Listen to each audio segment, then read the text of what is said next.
Onward. Good afternoon, everybody, and welcome to the workshop of the BOCC for September 12th, 2022. Would you all please rise for the pledge? I Pledge allegiance to the flag of the United States of America and to the republic which stands one nation under God, indivisible, with liberty and justice for all. Would you all please rise for the pledge? An echo in here. Okay, first thing we have on our agenda today is a landfill compost turner selection. Mr. Jarmon, I see you there on Zoom. You have the floor. All right, gentlemen, I just wanted to get this to you as quick as possible. First thing we have on our agenda today is a Something's- landfill compost. Mel, you're going to have to mute your YouTube channel. You have the floor. All right, gentlemen, I just wanted to get this to you as quick as possible. Something's- Mel, you're going to have to mute your YouTube. There we go. All right, can you hear me? Yeah. Yep. Technology. You're good to go. It keeps replaying through my speakers here. So we had three companies submit. We had three companies submit bids for compost turner, which was 5 machines, power screening with Comtech equipment, Scarab, and Bacchus with Ecoverse.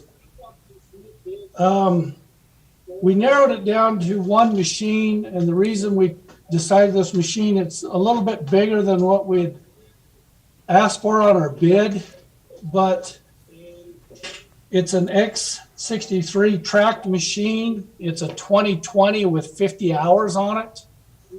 A 2022 machine of the same size. The bid on it's $575,000. This 2020 with 50 hours on it is $465,000. It's $110,000 cheaper than that new machine. And it comes with a 1-year, 2,000-hour warranty on top of that. And I've cleared it with CDPHE, and they said that would be fine. Some of the other machines, the other machine we looked at was the Comtech Top Turn 5000. It came in at $485,000, but that's a smaller machine. And we also looked at a Bacchus machine, and it came in at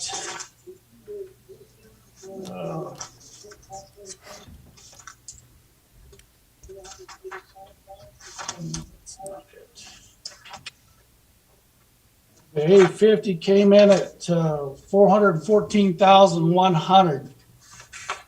So the bigger machine, even though it's 2 years old, but it only had 50 hours, for $465,000. It's in Henderson, Colorado. We could probably have it by the end of the month. So we decided that'd be the one we'd choose. Okay, any questions? I mean, 50 hours, Mel, that's basically a brand new machine. That's really no hours at all for a 2020 model. That's been moved around somebody's yard for a few days and that's it. I can't see that there's any wear on that at all. I bet it's a demo unit. They played with it for a couple of years. 50 hours, Mel, that's basically a brand new machine. That's really no hours at all for a 2020 model. That's been moved around somebody's yard for a few days and. Can you see it? Can you hear us, Mel? So I contacted them about that machine. What it was, a guy in Denver had ordered it. They had just delivered it, and he ran into financial issues, and they took the machine back. Okay. All right. So your recommendation is to go with the larger machine, the 2020 year model with 50 hours for 465,000 in comparison to the other two models. The one model that was much smaller for the 414-100, or the other one that just didn't quite meet it. Your recommendation is to go with the larger machine, the 2020 year model with 50 hours for 465,000 in comparison to the other two models. The one model that was much smaller for the 414-100, or the other one that just didn't quite meet it. Correct, and they would deliver that machine from Denver down here for $3,215. Okay, so $3,200 delivery fee. Obviously, we can't approve this today, Mel. It'll have to be on our unfinished business tomorrow, which it is. Correct, and they would deliver that Any machine from question? Denver down here for $3,215. Okay. Okay. Obviously, we can't Question? approve this today, now it'll have to be on it. All right, Mel, we'll make this decision tomorrow, but I think you've given us all the information that we need.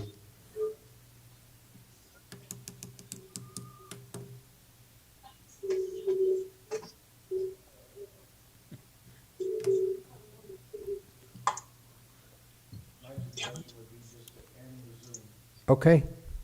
All right, we're going to move on. We're going to go to the turf replacement.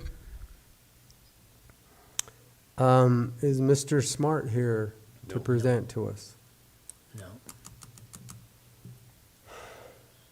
Ian, I mean, I had questions on this. I read that entirety of that bill. I actually text Mr. Catlin, who was one of the sponsors of the bill, and I did not get a response back. So I'm not really sure. I think this is more for water districts. I'm not sure that it's really specifically designed to county government, is it? I didn't think that it was. That's why I was a little bit confused as to why it was on our agenda after reading the bill. I don't know if he was just gonna come in and educate us and in hopes of like some PR stuff or what.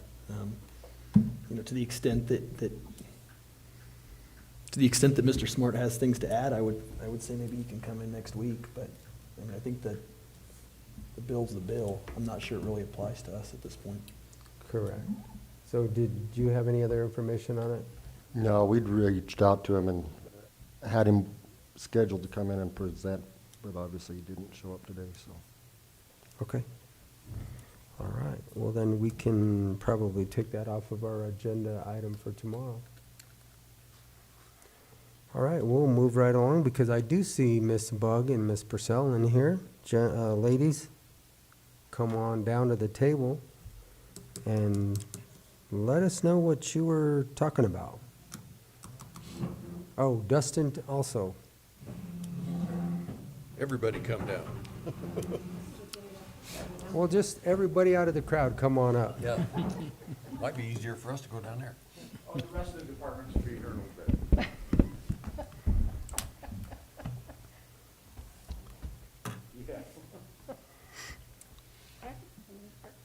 Well, I had gone to Kim and asked her if the appraisers were willing to move downstairs to the basement, if she would like the current appraiser's office for her election, more room for election room. So we would move the appraisers downstairs, build just an office in a portion of the downstairs basement that is not used, move them downstairs. They would be actually more in our office than they already are, and then give Kim the extra space down the hall. And she said, yes, that would be fantastic. So we got Jim and Dustin down to kind of give us an idea of some costs and easiness of the project. Jim said it's not a problem. It would just be a matter of putting some wires in the walls. Dustin gave me a quote for $3,544.75 for materials. And then we would just move all of their stuff they have already down there. And on my side, we wouldn't be doing anything until after the first of the year so that we could get through the election that we currently have. And then we're hoping to just like build either a doorway or something between the current election room that I have into that other office to open it up, which would be amazing for us. As you can tell, it's difficult to have 6 election judges in that very small election room. And all of her stuff from her current office can go up there too. So her whole back area won't be crowded up with the elections. Right, so we would have all of our election operations in one area as opposed to going back and forth up and down the stairs. So you would then house everything in that, In that area, well, it's kind of 2 rooms really, but Right. everything would be housed in those 2 rooms. right. Or probably mostly the big room. Which would keep all of our, like I say, all of our operations working in one general area, which would be much easier for the judges and the whole process. So as far as security, Jim, everything is, Yes, can we so- make it compliant to all of the security needs that we have to have? Fine, and currently on the current door where your appraisers are now, we have a reader on, it's secured, you know, the Right. lockdown. But the separation's happening, so that reader would stay there, and we already have camera in there, and I would just change the angle of it. So security-wise, we'd be covered there, but it also puts the appraisers in a much more secure location, because currently what's happening is, and I think that you fixed the door on it, I think, but in the back stairwell, coming behind there, downstairs, so it'd be off, closer to her office, that's how because you can get down both directions, right? They leave that door open because it hasn't been closing and opening correctly, even though I have a reader on that door. And so what's happening are people from the public figured out they can go down and then they walk up the back stairs back into their secured side of their building. So it's defeating the whole purpose, so this will help lock that down some more too, so. So then the big open room, the break room, whatever, what really do we call that? It's kind of It's a just a break break room. room, right? That's what we call it, yeah. It's a break room. It's been used a couple times by Vicki, and I think the treasurer used to do her sale there, but she doesn't do that anymore. Right, because that's online. Right. So basically, Wasted space. it's just a break room, and there's maybe 5 or 6 of my employees that use it for lunch. So have you guys all been down there? So the big portion of it would be the offices, and then the kitchen would still stay kitchen, and we would put tables in that section for employees. Bathrooms, all that would still be accessible to all the employees. There would be a hall going from down Kim's side, a hall going to the Mel station and everything still too. So do you have So a drawing of it? No, I don't have a drawing. And then there'll be a door out. Yeah, what you're talking It's about gonna be a square. makes sense, but it'd kind of be nice to actually lay it out Rectangle. It's so gonna be a that- rectangle. Let me draw it up in Visio. so that we can Architectural drawing. visualize it.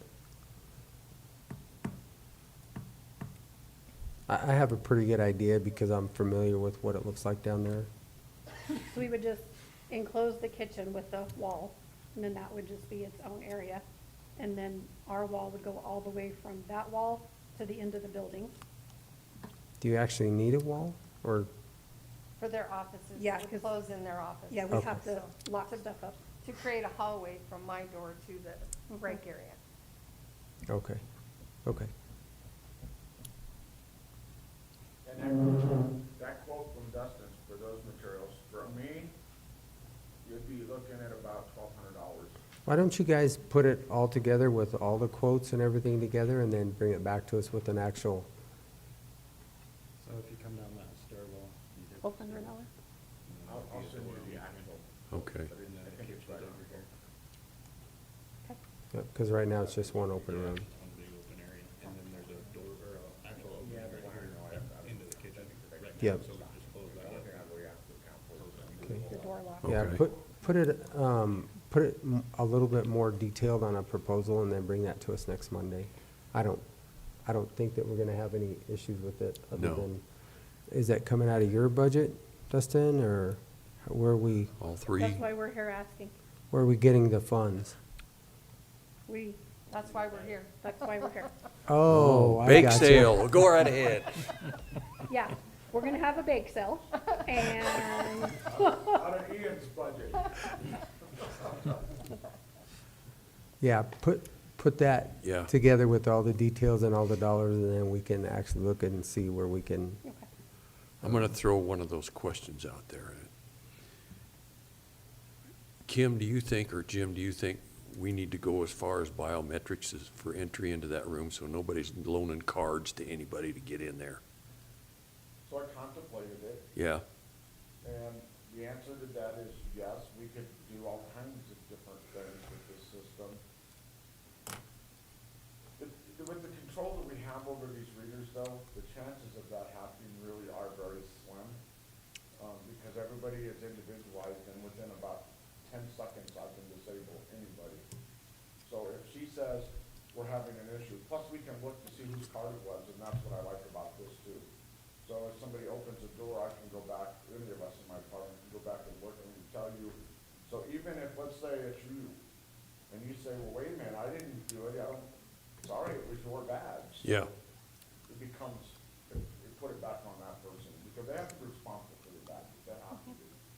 If you lose it, call us and tell us, then we'll disable them, that's what we do. We could do that, but there are some issues with biometrics. yeah, I know. If we were gonna do anything, I would say we do a multi, authentication, which is maybe you scan a badge and then you put a number in, but you can get keypad ones too. Yeah, And that might be a way to handle the election side where it's dual factor, where you, I guess, I like where he's headed, because I'm gonna ask you, Kim, the same question. Do you think that would be a good idea too? Because then that even shows that we're trying to provide more security with all of this, So I think with the legislative bill that passed is we're required to do specific things. And I believe what he's talking about with the readers would meet those specific qualifications as long as we had some sort of a log as to who was going in there, when they went in there, and what badge they used. We also have 3 cameras on that room that are 24/7 activated by motion. I think that the keypad would be an additional security that we could certainly look at. And I believe we're supposed to be having some grant funds available coming up that we might be able to use that on if that's what he feels like we should do. But so the keypad would be assigned to the person with their card, and right. you would have to have that so number. it looks very similar to the readers we have now, except there's actually a number pad on it as well. Yep, So it's RFID and number, so what you would do is set it up, so it has to be both, so you scan the badge and then have to put in a number. yep.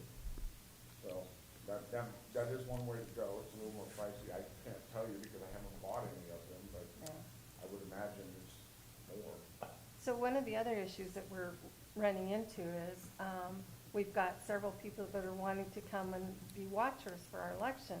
And where we're at with our tabulation room, they have to stand at the doorway to be able to look in, where this new office has windows. So we could actually set up something outside of those windows where they could look in and do their watching, but not have to stand in the hallway. And you can't see anything from that doorway really anyway, so. But that was just another thing that I was thinking of. So the pros, you've obviously told us both ways. Are there any cons?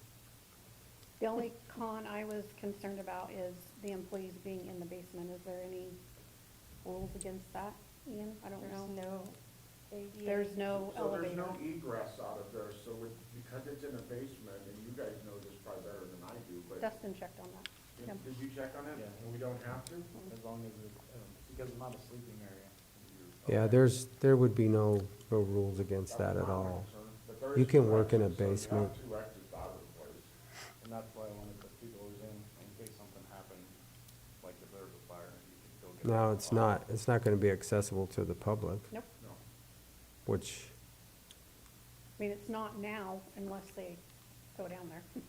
It's not ADA compliant. There's right, something- right, no. So I guess the guys could come up Yeah, they can come up our stairs or, I mean, they and can, meet them in in the an main emergent office. situation, they could go both ways if they need to. But my question is for future employees, is that gonna be an issue if there isn't? If it's ADA, if it's anything with that, then yeah, it would be an issue eventually or potentially. Well, put them in your office. we just have to make reasonable accommodations, though. Yeah. I mean, we just have to find a place that, Yeah. that a disabled employee could go. Yeah. So they could, if it were a disabled employee, they could stay upstairs, have an office. and Correct. then- okay, Yeah. That's fine. then. Yeah, we No can worries. move people around to accommodate that. Okay, that was my only con. Yeah, and I just have to ask, I mean, you always want to look at both sides of it, pros and cons. Yeah.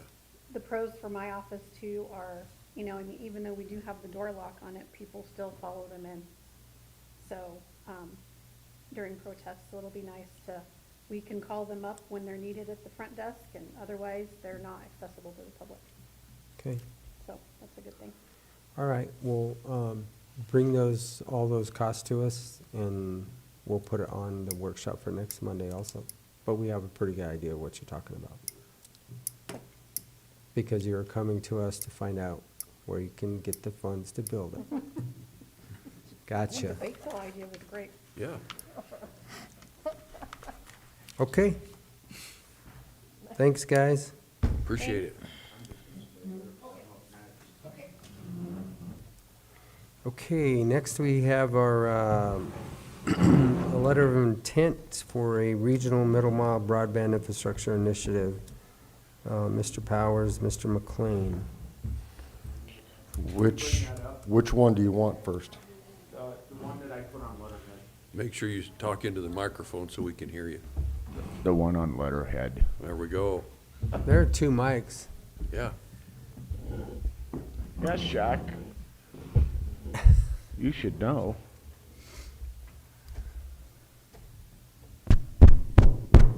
Mm-hmm. Shaq's back. Shak's back. So, I'm sure you gentlemen have had a chance to look this over and you remember what the networks are we're trying to connect with this middle mile program. Assuming that the grant ask is successful, then we're going to need to establish all of the 4 bullet points you see there. Establishing procedures of who's going to manage what, procedures for decision-making, amending plans, resolving disputes. However, it's unlikely we can get an IGA like that finished before the grant application is due, which is at the end of September. So in lieu of trying to have a finished grant application, or in lieu of trying to have an IGA put together, we're just asking for participating entities to say that they do intend to participate in this. We have raised $11.2 million of the match, but it's a 30% match. And I was talking to Travis, he said you guys are loaded, so if I needed a check for the rest of the match, Montezuma County would be happy to cover it. I don't know who's giving him that advice, but I said, hey, I'll ask, we'll see how it goes. Well, there is the warrant system. We can issue you a warrant. I think that was in the book you gave me. That's way long ago, but we can still do it. Yeah, yeah. So, this is, what I'm asking for, and I know you guys can't make a decision today, is just your commitment to continue to participate as we move this project forward. I'll also at some point be asking for an IRU, which is an indefeasible right of use, for 2 of the fibers that you've put from the 2210 location next to Walmart to the hut down on Road G.2. I'll also be asking the city to commit 2 fibers. That way we can connect the larger middle mile strand through Cortez without having to rebuild that network. And so I would ask for a 20-year agreement on that. I'm not asking for that today, though. I'm just giving you a heads up on that. That way we could count those 4 fiber strands as built towards our network. Okay, what, as far as realistic potential, with this middle mile infrastructure build out that you guys are basically kind of working on here, what probability, I mean, what percentage would you put on it? Well, based upon Friday's meeting that we had, well, Thursday's with Brandy on there, and some of the, because we had Bob Pfeiffer on there from CDOT, and we had Brandy on there, and as we all know, some of the most difficult things to get through with this fiber, especially with fiber, had to do with CDOT. So in the last couple of weeks, some things have changed drastically, and they were told that they could not compete with us for this for this infrastructure money. And so what happened was it flipped, and now they're signing a letter of intent as well, of support to this. So this is the only project in the state of Colorado that the Colorado Broadband Office is backing, and it also has the support of CDOT and some other state participants. I think it has a good shot of being funded. That being said, the feds, when they build a budget, do it completely bass-backwards. They put out an imaginary number and said everybody in the country should fight over this. You guys are doing your budget now, so you understand that the departments say this is our list of needs, and they bring it to you guys, and you divvy up the money accordingly. A more realistic approach to funding this would have been for the feds to tell the states to tell the counties to present what they need, counties to the states, and then states to the feds, so they would know how much money they need to allocate. Instead, they just made up a number, and they're estimating that the funds are going to be over requested by about tenfold. So I think we have a really good shot at getting ours. However, I don't know how the NTIA is going to decide who doesn't get funded, because we are competing with every other middle mile program in the nation for this. And I think the one thing that we have on us that many do not, and Brandy Rito, she's the executive director of Colorado Broadband Office, and they're the ones tasked with overseeing basically whose applications get approved. And because of the way we're working as a region versus everybody trying to go off on their own, that changes a lot, because now they're looking at that as this, not as competition, but as we're trying to find a way together to reduce the cost by building the project together. So she felt very strong about our application, and that's a big deal, because she's the one that ultimately has to say if we're going to get it or not. Well, she's writing a letter of support, but what ours does is it takes that 160 piece that's coming from Wolf Creek that connects back to I-25, and it connects it across the south, and there's going to be routes coming back into Region 10 that connect it back up to Grant Junction, and then spider legs off of there connecting to Albuquerque and Phoenix. So it's actually, because of our location in the Four Corners, it's critical for the state of Colorado and providing that connectivity for the other two states as well. So what happened to Bob Pfeiffer and his plan with CDOT to take off from Pagosa and get all the way into Cortez this year? Where does that lie? Because The state is we've only heard about allowing, that. the state's only giving Bob $5 million a year for fiber projects.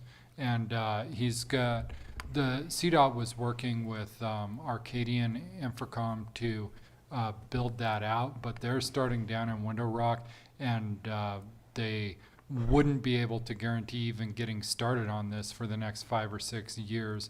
And so Brandy and Bob decided that it would make more sense to partner with us to get the infrastructure built out more quickly. So then that's basically would be part of that project. It Taking would off be from part of Pagosa to it. go over the, Correct. because they're already over the mountain. Correct. And then And- come back into Cortez is where it was supposed to terminate. correct. And as a result of that, we're now able to use CDOT's right-of-way as in-kind match, which means we don't need to put up as many actual dollars, which Right. is a So huge that win for still- everybody. Is that still right at the edge of the highway like they were talking about Yes. initially? Or I guess I should say as close to, because they wanted to use it for different reasons as far as like wildlife, so on and so forth. Yeah, they've got different transportation needs. For most of 160, it'll be in CDOT's right-of-way. Okay. Once it gets to Mancos, there's a good chance, just because of cost and efficiency, that it'll go in the comm space with Empire Electric on 160 and 184. And Empire Electric is also putting a letter of support in for this project. We've been in discussion with them, and by possibly using their pole attachment agreements as in-kind, that also can add to the in-kind match. And that we really, that was a big game changer for us when we found out we could use in-kind. And I just spoke to Heather Alvarez this morning, and she's in the process, they're working on getting fiber up to their water plant and some stuff there, but there's a piece of that she's struggling with trying to figure out how to do. And so I said, well, we need to get together and talk about this, because our project works right in conjunction with what you're doing. So you be a part of this, you sign a letter of intent, and when we're building, we can allow you access into this, but in turn, you give us what you've got as in-kind. And so she was all over that idea too. So we're starting to see the support happen throughout the region. Okay. Any other questions, gentlemen? Have you talked to Mountain Ute Tribe? Mountain Ute Tribe has their own pot of 10 million they were given for the feds. They are working with NeoConnect to get their portion built out, but at some point they'll need to connect 160 south down to theirs, but it's not part of this overall project. They, in our meeting with them, they mentioned that. They're gonna bring it up and connect at G and 160. Correct. Yeah, that is their plan, yeah. Because it saves them a 6.5 mile build if they're connected to G160, which was always the plan for them. Right. Right. There's just a cost associated with it. Okay. So I took the liberty of reading through your agenda and seeing who's next on there. And apparently she doesn't have the Zoom link. So if you could send Haley a Zoom link, she'll get on as soon as possible. You'll have to start the Zoom again. Zoom, zoom, zoom.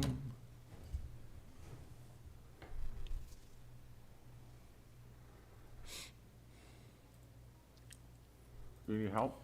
Do you guys know why? Just start that again. Do you guys know why vegans prefer Zoom? Then you'll have to copy the Don't shake your invitation. head, just.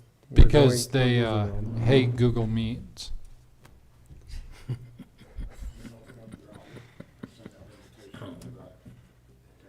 Okay, Come I on, I'm assume, not Jeff I Foxworthy, but assume you were I'm who done, you can you were afford. complete. Yeah, thank you, gentlemen. Thanks, Shak. All right, we're gonna move on. As soon as you get Haley on, just let us know. Saying it right now, you let her know where the link is on its way. Okay. You just sent it to her. So we'll jump on to Attainable Housing Strategies Report. James Dietrich is not here, but I think, he pretty much presented to us last Tuesday, and then you guys have now had the opportunity to read both proposals that he had in there. So I'm not sure that there's a whole lot that we need to discuss. We can actually make a decision on this tomorrow based on the information that we now have, unless you have any other questions. I don't. Okay. So we'll go ahead and go to a Road 23 closure report. We had apparently somebody send in an application and request a Kim Hernandez for the closure of Road 23 between Z and, is it W? Or 23 between Z and, it wouldn't be Y and Z? Y and Z. It'd have to be. Anyway. Z, yeah. So, this gentleman had called and left a message on my phone. I did call the property owner that has several hundred acres that go through this canyon and up to this, but I think as far as for me, we work all the time to make sure the Forest Service, the BLM, and even in our own county, we don't close roads to close off public access. So, like I said, I drove out there Saturday. It's on a Schedule A agreement. The road has been graded at least once this year. It was very very passable. Now, if there's 2 feet of snow down there, I'm sure it probably wouldn't be. But I don't have any interest personally on closing any roads in our county, specifically for what we do to fight to keep roads open. And that's kind of where I stand. I know we can't make a decision on that today, but I'm just giving you It looks like my thoughts. that it would be from Road X to the county line. Because there's no bisecting Road Y out there. It goes to Z, yeah, that's probably correct. See, yeah. this is Road X right here. This is 23, and it goes to the county line. I don't know where it goes above that, but I don't want to drop a pin.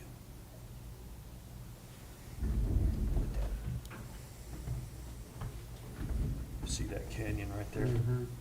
And that's what this is referencing? Yeah.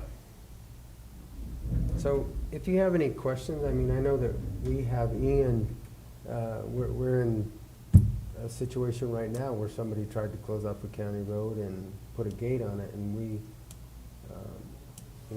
try to keep our roads open all the time, and I don't think it would be a good idea to, I don't know that there's any advantage for the county in vacating rights away.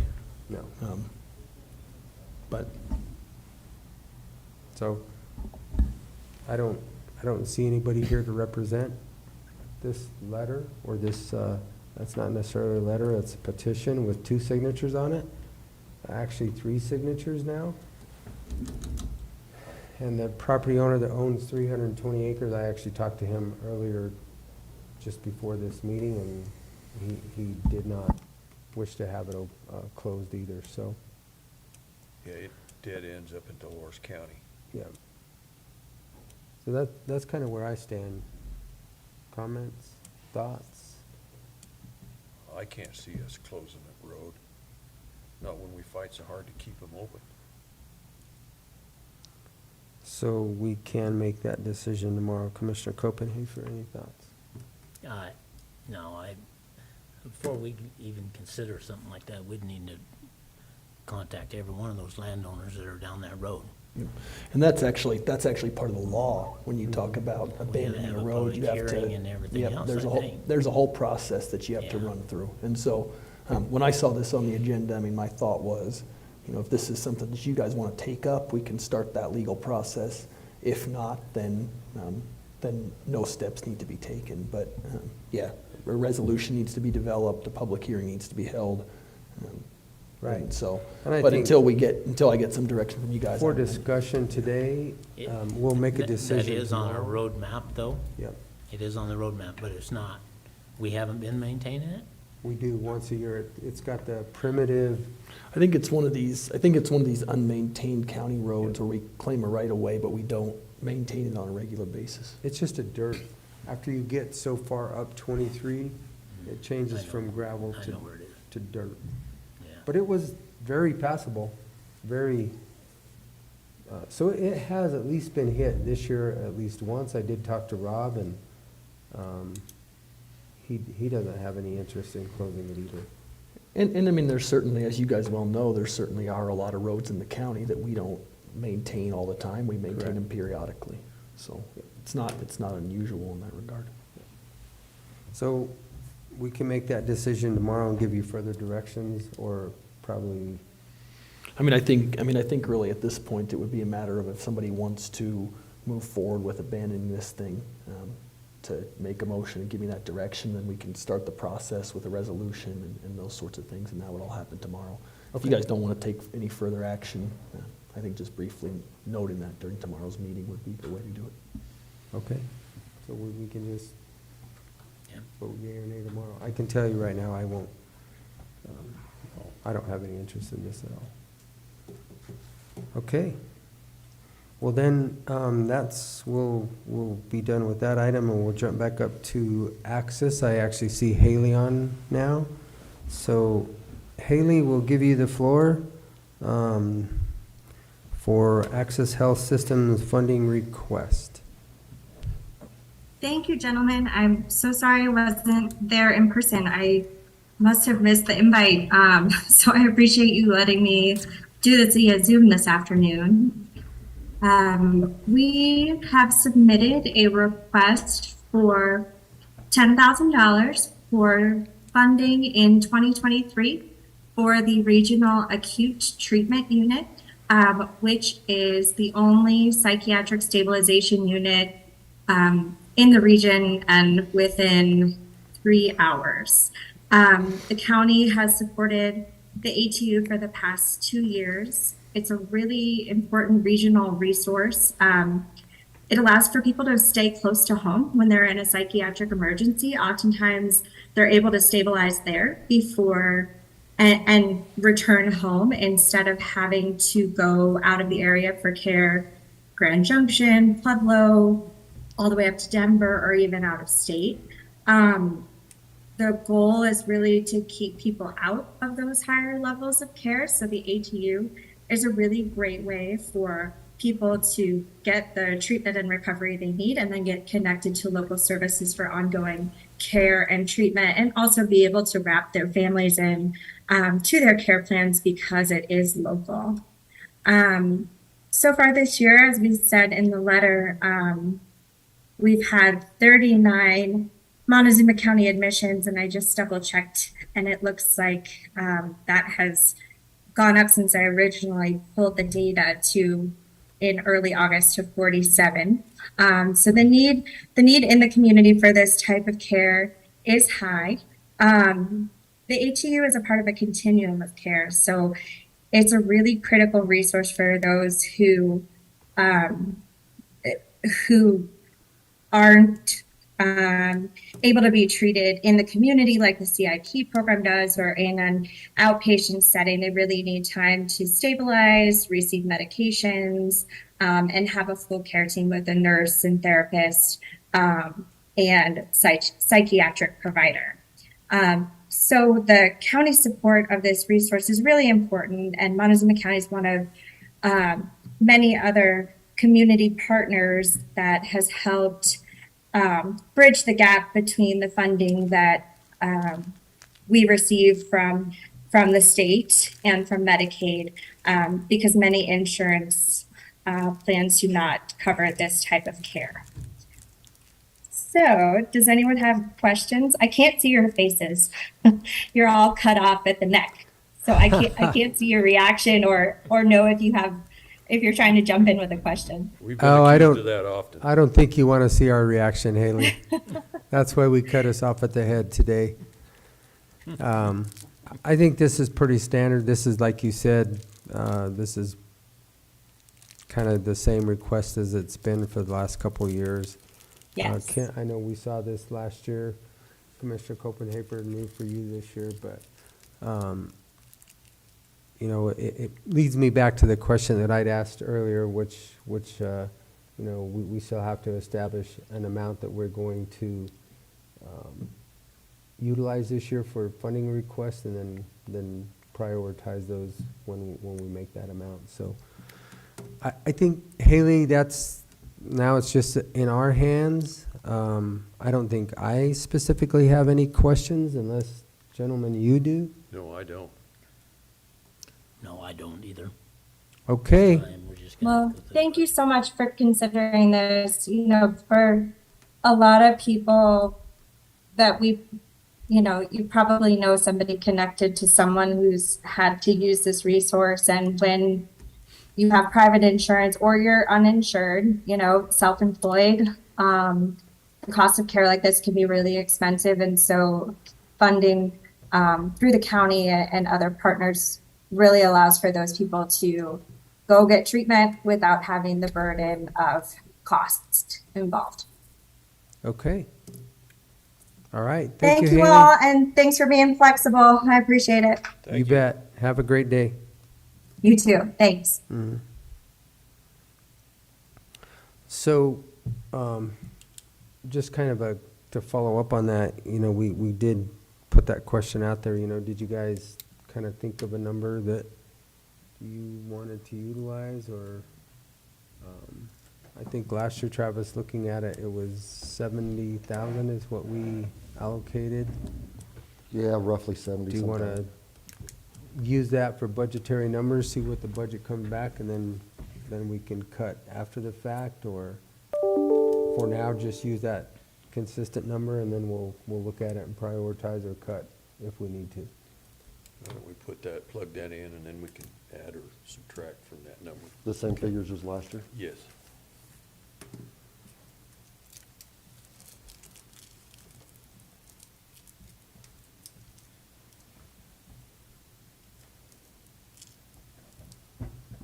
Okay.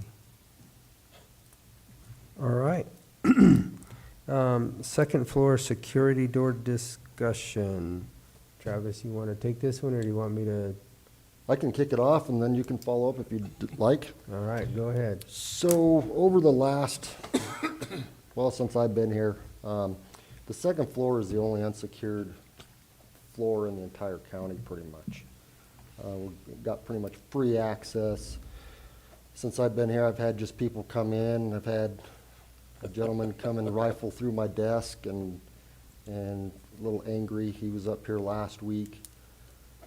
People, when they're downstairs, they've come up and used our bathroom for a shower, you know, taking a bath, staying in there. And it's kind of causing some concern with the ladies and, quite frankly, myself. That's kind of why I rearranged my office, so I could see people coming through the door. Met with Dustin, met with Jim. They said it would be an easy fix. We could either do a key card and a phone, kind of like the district attorney's office has, either on this door or the door downstairs. They push one for planning, two for GIS, three admin, however they got the phone set up. But it would offer a little bit of security. The doors would obviously be left unsecured during BOCC meetings and those meetings that are open to the public. But after that, we'd either buzz them in or go get them, have an access, just so that we've got some security up here, because we do have a lot of sensitive documents, and people just kind of roaming through is kind of causing a little bit of concern. Cost, you have a cost estimate? Jim and Dustin both thought probably less than 5, probably closer to 3,500. Okay. So looking at it, as Travis mentioned, you know, there is a door out here. It's a hollow metal door. It's just always propped open. That door is functionable. It is a metal door, so it's more secure than a glass door. And it does have a small window that you can actually see through. Same with the door downstairs if we want to close off the entire stairwell. It's kind of just a matter of which way you guys think. I mean, I hate living in a jail, and that's kind of what we're doing, but also too, if they're worried about security and their safety, I understand that also. The doors are already in place. I don't really even think it would cost $3,500 if we want to do it, other than, you know, adding the additional camera and a way to buzz them in and let people in and out. My only concern is how then unaccessible.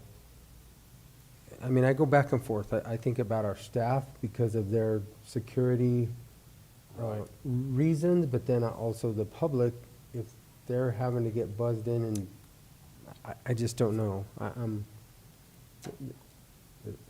kind of a double-edged sword here. How many people coming up to planning every day? And I couldn't tell you that. I've been only speculating, probably 8 to 10. But that's the majority of the traffic, isn't it, that goes to planning? I mean, we have employees with key cards that can get to Yeah, HR just- and Yeah, our employees would be able to get Yeah. in easily, and I'm not Yes. talking about that. I'm just talking about the outside public. right, Yeah, he would put a key card on the door for yeah. employees and everything. So I don't. I really do understand their concerns Yep. as of late. I mean, we keep adding levels of, I guess, lack of a better term, security to all of our buildings. You know, we keep trespassing people, and so that might be the route to go. And I'm like you, I want open and available to the public, but there's some of the public's making it tougher on us.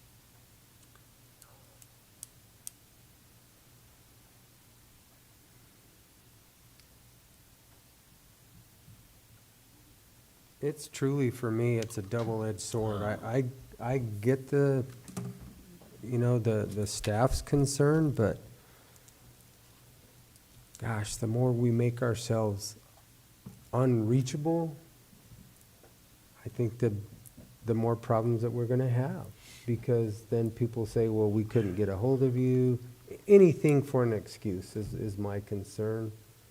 And they're gonna do whatever they want, and then we're trying to fix it on the backside. I don't know. I just, as far as the cost is negligible. I don't think it's,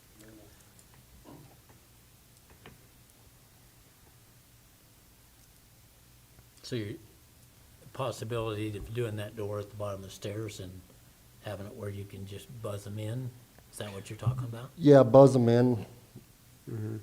so just like downstairs, you have to get on the phone and to talk to the girls, but at least you can see those. This would be, it would go up here to the phone, and then they'd have to, the camera would visualize the person, they'd buzz them in.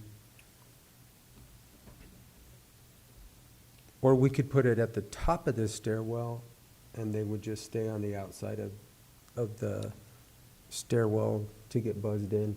And there are doors at both of them.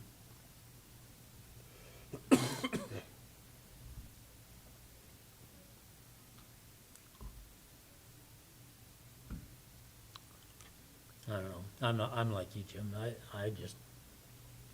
hate locking people out. And I realize that you stand a chance of something happening, but you stand a chance of something happening no matter what. I mean, I have a hard time locking people out of their own. To me, it's their building. Well, it's like Commissioner Lindsay said, I mean, they're making it harder and harder on us all the time. For instance, last Tuesday, we helped escort a gentleman out of here, and I realized that our staff doesn't necessarily have that. Same guy twice. Yeah. They could be definitely intimidated by somebody like that and actually have fear. On the other hand, we don't. So I definitely get, like I said, to me, this is a double-edged sword, but think about it. We're not gonna make a decision today. I don't think it's about the dollars and cents because it's extremely negligible. I think it's just a matter of Yeah. how do we wanna do I it. agree. I mean, I hate to do it, but I also don't want to jeopardize our employees either. So it's,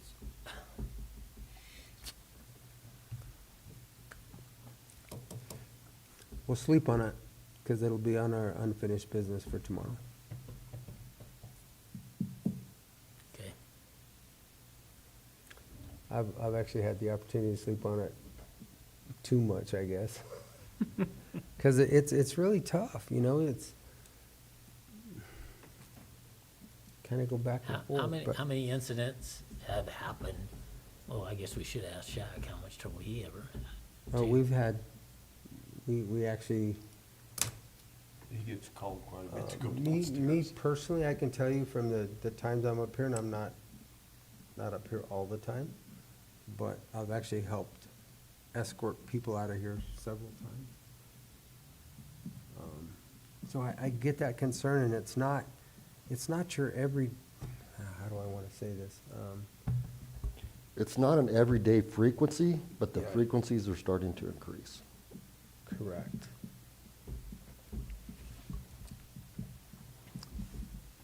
So, think about it, sleep on it, and then we can make a decision one way or another.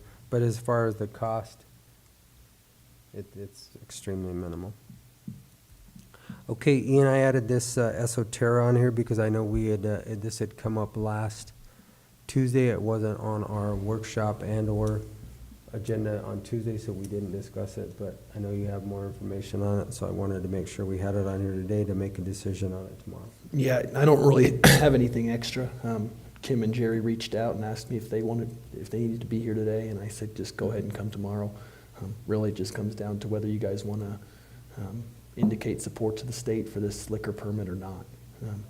And so It's pretty straightforward. And it's really just a special event, correct? That's it. It's nothing, Yeah. it's nothing out of the ordinary, unusual? It is, it's not on county property. I mean, so usually the special event liquor licenses that we give are on county property, like the fairgrounds, for instance, the one we did there. This one's not gonna be there, this one's gonna be on private property, but apparently the state liquor licensing board likes to get a statement from the county one way or the other. Ultimately, they're the ones that do the licensing, but they like to get a position statement from the county, and so that's what we'll look at tomorrow. And this will be on private property, Yes. and they will still be under their liquor license anyway, Yes. correct? Yeah.